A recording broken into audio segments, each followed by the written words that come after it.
Now the Three Martini Lunch with Greg Corombos and Jim Geraghty. And welcome, everyone, to the Wednesday edition of the Three Martini Lunch, along with Jim Geraghty of National Review. I'm Greg Corombos of Radio America. Good, bad, and crazy martinis for conservatives today, as usual. And Jim, as usual, we start with the good. And last evening, we found out that Brian Williams has been suspended by NBC without pay, meaning he's going to lose out on several $1 million for 6 months. So it won't be till the summertime that he is back in the anchor chair, if ever. NBC News saying that they're going to look at the totality of his record here. They're rooting for Brian, but ultimately some very serious mistakes were made here. And Jim, from the get-go, that's pretty much all people who expect honesty and trustworthiness from the news were asking for here, for NBC to take this seriously. We saw the first glimmers of that when he was put on temporary leave over last weekend, and now this 6-month suspension. Whether he comes back or not, it shows that whether they were forced into it or whether they realized that this is a really, really big deal, the right thing's being done here. I might be in the minority of people who think this really, in this case, the punishment fits the crime. I don't think you can argue that this constitutes NBC not taking it seriously. I think 6 months without pay, even for a guy who's been making a lot of money for a lot of years, is a serious deal. This probably amounts to about $5 million if the reports of his salary are correct. So this is a serious response to this. I think if we came through that this is a series of lies and exaggerations and things like that, then maybe it may be time for Brian Williams to not be in the news business. But I think this at least gives him the opportunity to get his head on straight, to look over how he got into this. It certainly seems to be a case of runaway ego and a desire to kind of puff himself up and make him sound like he had done things he had not, which is bad.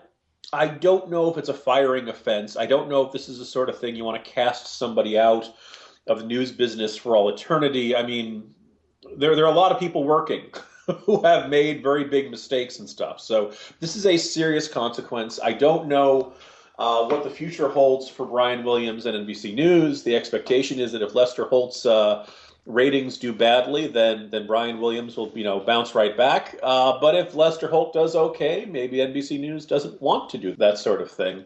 A lot of people in our world, Greg, were saying, NBC is going to just sweep this under the rug. They don't really care, et cetera, et cetera. I think they took it seriously, and I think this indicates that they do listen to this sort of criticism, and I give them some kudos. I think the only punishment you could ask that people could be any harsher would be to get rid of them. And let's say for contractual reasons that was extremely unlikely to happen. I think a 6-month suspension. Look, there are football players who don't get stuff like that, Greg. Right.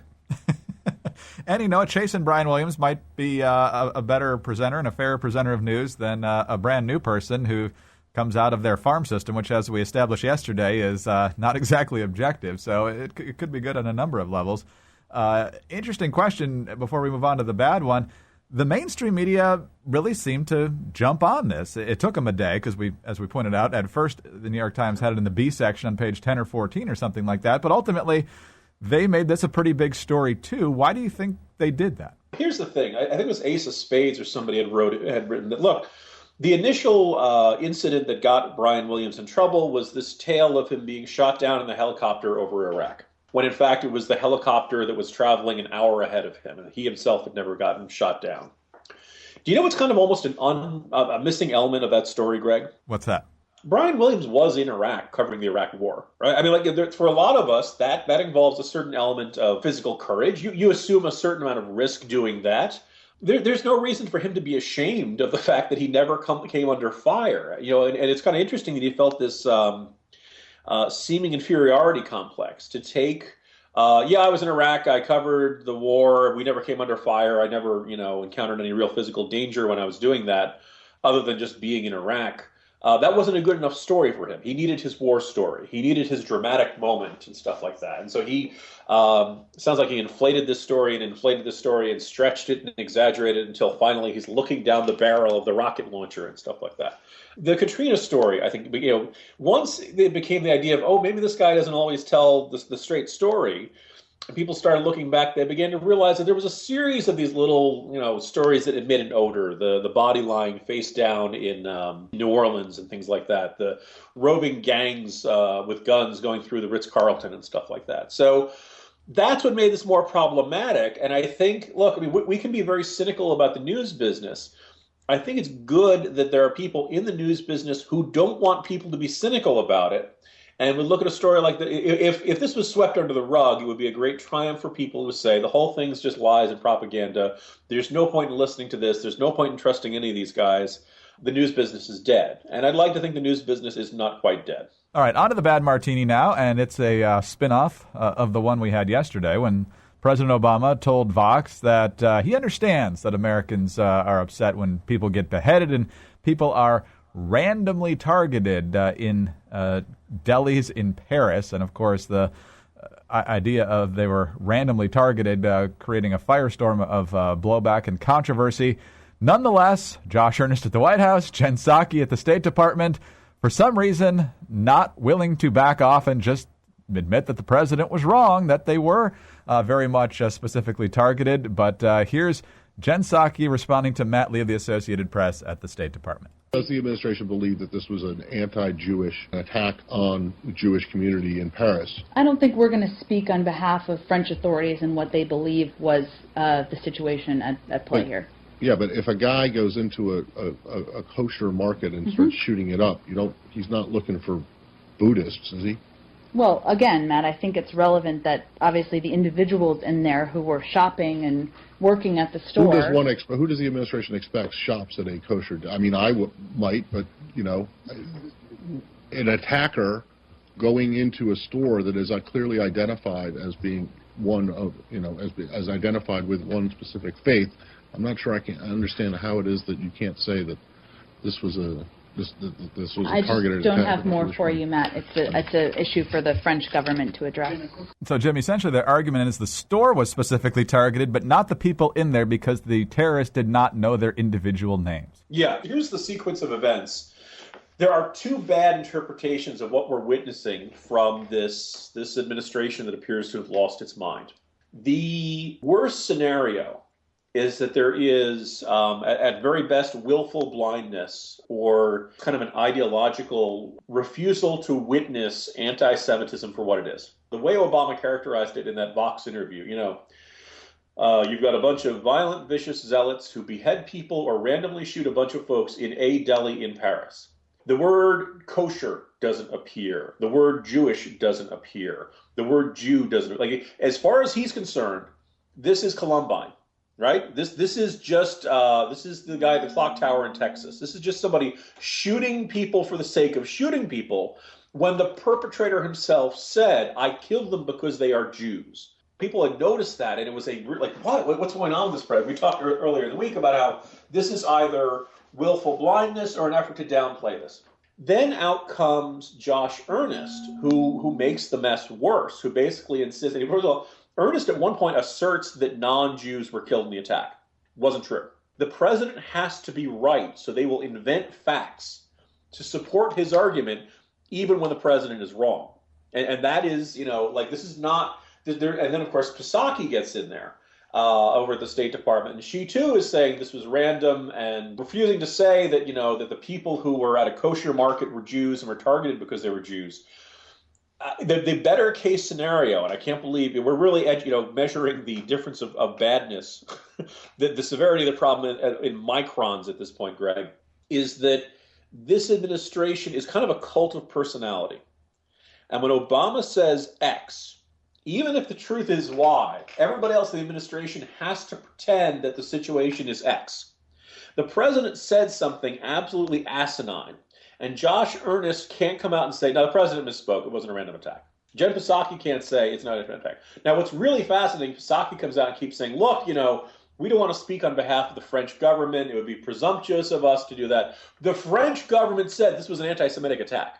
All right, so they're basically saying, look, we'd like to, implying we'd like to say it's anti-Semitic, but we don't want to get in front of our ally over here, when the ally has already come to that conclusion. They are ill-informed. They are either ignorant or vicious in their lies. And what's fascinating is all of this mendacity, all of this dishonesty stems from a refusal to acknowledge Islamist terrorists really like killing Jews. A frightening turn from an overall extremely incompetent administration. All right, moving on to the crazy martini now, and kind of bookends here with the Williams story in the good martini. Jon Stewart announced last night on The Daily Show that he will be leaving sometime this year. He says it's just time for somebody else to do the job. He started in 1999. Obviously, most of his stuff has quite a liberal bent to it. I personally will mainly miss his stories where he rips the cable networks and primarily CNN for how they jump all over a story before the facts are out and often get things wrong. But the interesting thing here is at least a disturbingly large percentage of Americans under the age of 30 have primarily gotten their news from Jon Stewart on The Daily Show. And we're going to have people voting in 2016 who were born in 1998, and that's essentially his entire tenure. And they don't know much different, a lot of them, what news is compared to what his version of the news is. He announces he's leaving the show. There's going to be a lot of professional obituaries or wrap-ups of his tenure on The Tonight Show. And there are going to be people who love him, people who hate him. I think people in our world of conservatives, a lot of people are going to say, Jon Stewart was liberal and he wasn't funny. I don't think that really does it justice, because there were times he was funny. And it wasn't that he would never attack Democrats. I think, one of my all-time favorites was where Harry Reid had said that George Romney would be ashamed of Mitt Romney. George Romney had passed away many years ago, and so Jon Stewart does a seance, and he basically pretends that George Romney is telling Harry Reid he's going to go kick his ass. Funny, right? I mean, basically, he has gone off on Harry Reid being a horrible person. It's not that Jon Stewart was never willing to rebuke Democrats. Most often, it would be Republicans are horrible people, and a lot of times he'd attack an elected Democrat from the left, or some sort of, you disappoint me. Like a sense of there's no getting around where Stewart's politics were. Comparing his early work and his later work, I think the show was funnier in the early days before everybody saluted him as the new Walter Cronkite and as being this key satirical voice who's willing to puncture the administration in ways that a cowardly media won't, et cetera, et cetera. A comedy show is not a news show. It's fun when you can blend it, and sometimes you can enjoy it. But I always, having grown up wanting to be a political cartoonist, there's great room for comedy and satire in discussion of the news and discussion of current events.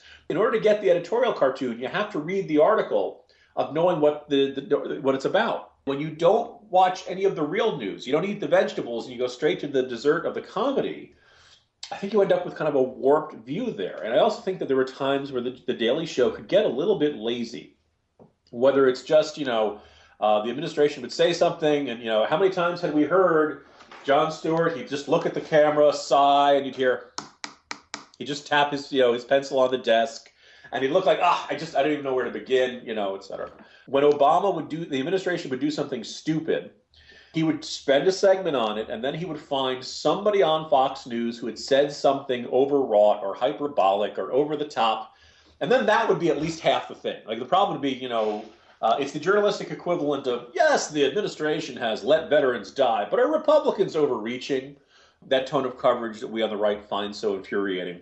And then finally, there's a theory in satire and things like this that you should always be punching up, that you should always be aiming at the biggest and most powerful and most influential people, because if you're mocking someone who is quote-unquote lower than you, there's a certain meanness to it, a certain bullying tone to it. And I seem to remember Jon Stewart, The Daily Show, doing a whole segment on a man who really wanted to work at Hooters, Greg. I don't want to see men at Hooters. I don't really go to Hooters to begin with. And the guy had compared himself to Rosa Parks. Now, undoubtedly, I'm not saying that guy is above criticism or above ridicule. In some ways, it's very easy to ridicule. His argument is so outlandish, and particularly the comparison of himself to Rosa Parks is so ridiculous, you almost wonder if the guy's, let's just say, not the sharpest knife in the drawer. And I remember, they did a whole segment on it. I remember thinking, so here's a nut job who thinks that, men should be able to work at Hooters and wear the same outfits. And I remember thinking, it just felt like punching down. This guy's a nut job. America's got a lot of nut jobs. If you have a half-hour show to do, to tell people and to make people laugh, finding a nut job who wants to, do something like that, it just felt very low, very small scale target for that. But anyways, this is probably well longer than we're used to. But as people can tell, I think Jon Stewart departs with a much more mixed legacy than his fans would like to acknowledge. All right. We'll pick it up tomorrow. Jim, talk to you then. See you tomorrow, Greg. Jim Geraghty of National Review. I'm Greg Corombos of Radio America. Thanks for being with us today. Please join us again on Thursday for the next 3 Martini Lunch.